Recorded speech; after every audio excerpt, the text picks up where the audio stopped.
저는 4살, 6살 아이를 키우는 엄마이다 보니 이런 기사들이 유난히 눈에 들어오더라고요. 원인은 언제나 환경 호르몬. 뿐만 아니라 주변에 불임 난임 커플들도 요즘 상당히 많아요. 역시나 원인은 같아요. 그래서 오늘은 이해하기 쉽게 가장 핵심적인 것들 몇 가지만 짚어보고자 합니다. 플라스틱 용기 과자 봉지, 피자 햄버거 포장지, 배달 음식 용기에 들어있는 이 석유화학 물질. 우리 몸에 들어와서 진짜 호르몬이 작용하는 것을 못하게 교란을 일으키는 바로 그것이 환경 호르몬입니다. 독성 물질이고 발암 물질이죠. 환경 호르몬으로 여성들은 유방암, 자궁암, 그리고 남성들에게는 전립선암을 확실하게 유발합니다. 왜냐하면 환경 호르몬의 화학 구조식이 여성 호르몬과 비슷하게 생겨서 그래요. 10대, 20대 여성들은 심한 생리통이나 자궁 내막증, 더 심한 경우에는 불임까지도 유발을 하죠. 어린아이들에게는 조기 사춘기로 나타나죠. 잘 아시겠지만 성조숙증으로 인해 가장 큰 문제는 성장판이 또래보다 빨리 닫혀 키 성장이 멈출 수 있다는 거죠. 클 수 있는 시간을 한 2년 정도 잃어버리는 거라고 합니다. 1년에 4, 5cm 클 경우에 2년이면 거의 10cm가 또래보다 작은 게 되죠. 경제적 자산만큼이나 매력 자산이 요즘 중요하죠. 그래서 키 성장을 위해서 각종 호르몬 주사에 운동, 마사지까지 정말 아낌없이 투자들을 해요. 그런데 키는 유전적 요인보다는 영양이나 성장 환경이 더 지배적이라고 하죠. 사후 수습이 아니라 사전 관리만 잘하면 시간 낭비, 돈 낭비하는 일은 없을 것 같아요. 자, 그럼 환경 호르몬은 어떻게 우리 몸에 들어올까요? 입으로, 피부로, 심지어 호흡할 때도 들어와요. 놀랍지 않으신가요? 주방에서 사용하는 냄비나 용기에서, 아침 저녁으로 바르는 화장품에서, 그리고 목욕하고 머리 감고 양치하는 중에도 환경 호르몬은 우리 몸에 축적되고 있어요. 특히 비누, 샴푸, 바디워시 등에 들어있는 합성 계면 활성제 속 환경 호르몬은 우리 피부를 통해 직접 흡수가 되는데요. 놀라운 사실은 단 10%만이 배출이 되고 나머지 90%는 고스란히 우리 몸에 남게 되죠. 석유로 만든 합성 계면 활성제 성분이 들어있는 향기나 색깔이 짙은 저가의 제품으로 매일 씻으면 천연 계면 활성제 성분을 쓰는 사람보다 당연히 병에 걸릴 확률은 높아집니다. 우리가 조심해야 할 환경 호르몬은 수없이 많아요. 그 중에서 가장 널리 퍼져 있는 4가지, 비스페놀 A, 프탈레이트, 파라벤, 과불어 화합물에 대해서 알아보겠습니다. 먼저 비스페놀 A. 분자 구조가 여성 호르몬인 에스트로겐과 비교적 유사합니다.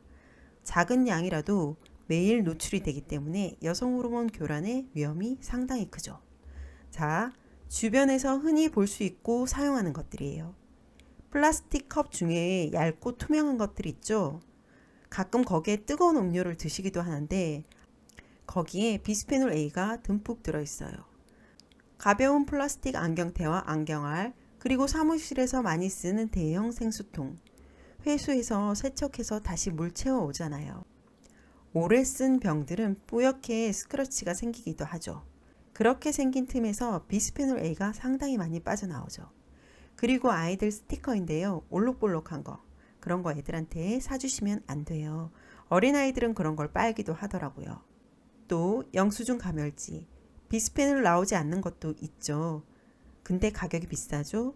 발행업자 입장에서 추가 비용을 지불하면서까지 소비자 건강을 챙겨줄 이유가 없겠죠. 한 비교 실험에서 보시면 만졌을 때는 5일이 지난 후에도 체내에서 비스페놀이 검출되었어요. 그 5일 동안에도 끊임없이 입으로 피부로 비스페놀이 계속 들어올 텐데 앞에서 보셨던 것들 속에서 매일 생활하는 우리 몸에는 과연 얼마나 쌓이고 있을까요? 여기 사진이 2장 있어요. 하나는 캔 깡통들이고 또 하나는 대리석 바닥이죠. 아니, 정확히 말씀드리면 대리석 바닥이 아니라 그렇게 보이는 바닥재입니다. 이 둘의 공통점이 뭘까요? 모두 에폭시라고 하는 겁니다.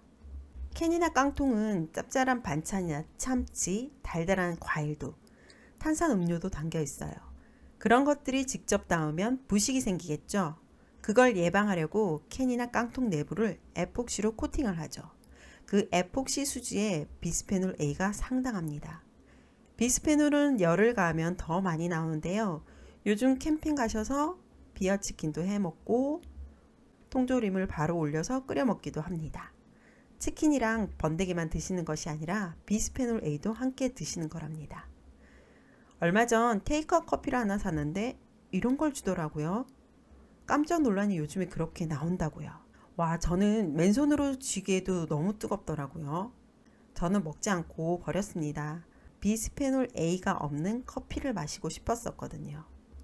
이 사진은 노후 수도관이에요. 아직도 이런 노후관이 전국에 많이 깔려 있습니다. 몇 년 전 붉은 수돗물 사건이 터진 걸 보면 아시겠지만요. 수도관은 철이죠. 철에 물이 닿으면 녹이 슬겠죠. 그래서 과거에는 아스팔트 성분인 그 콜타르 아니면 에나멜로 코팅을 했었는데 발암물질이 검출되면서 지금은 사용하지 않고 있어요. 대신에 요즘은 바로 에폭시로 코팅을 하죠. 영남대학교 교수님의 인터뷰 내용에 따르면 시간이 지나면서 에폭시 코팅 처리가 된 수도관을 통해서 공급된 수돗물에서도 비스페놀 A가 검출된다고 합니다. 수도관 공사 새로 했다고 깨끗한 수돗물이라고 생각하시면 안 되겠어요. 한국 수돗물 전 세계적으로 깨끗하다고 이야기 많이 해요. 하지만 다른 선진국은 코팅된 수도관을 쓰는 것이 아니라 강철 스테인레스 수도관을 씁니다. 이젠 가정에서 쓰시는 정수기도 비스페놀 A도 걸러주는지 꼼꼼하게 따져보셔야겠네요. 바깥에서 커피 많이 드시죠? 이번엔 테이크아웃 커피 뚜껑을 좀 조심하셔야 되겠어요. 왼쪽은 뚜껑이 PP 폴리프로필렌, 오른쪽은 PS 폴리스티렌. 짠! 이렇게 차이가 나면 안 되죠. 같은 브랜드인데 대만은 좀 비싸더라도 안전한 걸. 왜 한국은 안전보다 싼 걸 선택했을까요? 국제적으로 한국이 레벨업 된 건 사실이에요. 부자 나라가 되었죠? 그런데 부자 나라 그 선진국의 반열에 오를 정도의 각종 규제나 허용 기준은 아직인 것 같습니다. 그러니 각종 안전사고 뉴스에서 들을 수 있는 앵커들의 멘트. 우리나라는 규제 기준조차 없습니다. 아닐까요? 이건 오늘 제가 마셨던 별다방 커피입니다. 뚜껑이 역시 PS. 요즘 편의점 도시락이 집밥 그레이드까지 되는 것 같아요. 다행히 편의점 도시락 용기는 비교적 안전한 PP나 P2라고 합니다. 그러나 컵라면은 좀 조심하셔야 되겠어요. 왜 이런 용기 아시죠? 분식점에서 김밥이나 순대 떡볶이 포장할 때 쓰는 약간 폭신폭신하면서 가벼운 흰 용기. 그건 안 됩니다. 일부 컵라면 용기가 떠오르실 거예요. 선진국에서는 사용 금지인데 역시 한국에서는 낮은 규제 기준으로 지금도 통용이 되네요. 우리가 완벽하게 차단할 수는 없지만 이런 정보를 알면 최대한 피하겠죠. 어떤 선택을 하든 그 결과는 오롯이 우리 각자의 몫이니까요. 지금까지 뭘 조심해야 되는지 알았어요. 이제부터는 왜 조심해야 되는지 알아보실게요. 비스페놀 A가 여성 호르몬과 유사해요. 지속적으로 우리 몸에 들어오면 진짜 여성 호르몬이 할 일을 흉내내면서 호르몬 교란을 일으킵니다. 불임은 너무 당연한 결과이고 각종 대사성 질환뿐만 아니라 비만까지도 유발해요. 특히 여성들. 엄마 몸을 통해 들어온 비스페놀이 태아의 뇌에도 영향을 끼치고 심지어는 소아 비만까지도 유발한다고 해요. 책임감 있는 부모가 되는 첫 번째는 책임감 있게 자신의 몸 관리부터 하는 것 아닐까요? 요즘엔 비스페놀 프리 제품들이 굉장히 많아요. 비스페놀 A를 BPS나 BPF가 대체하는데요. 과연 그것들은 안전할까요?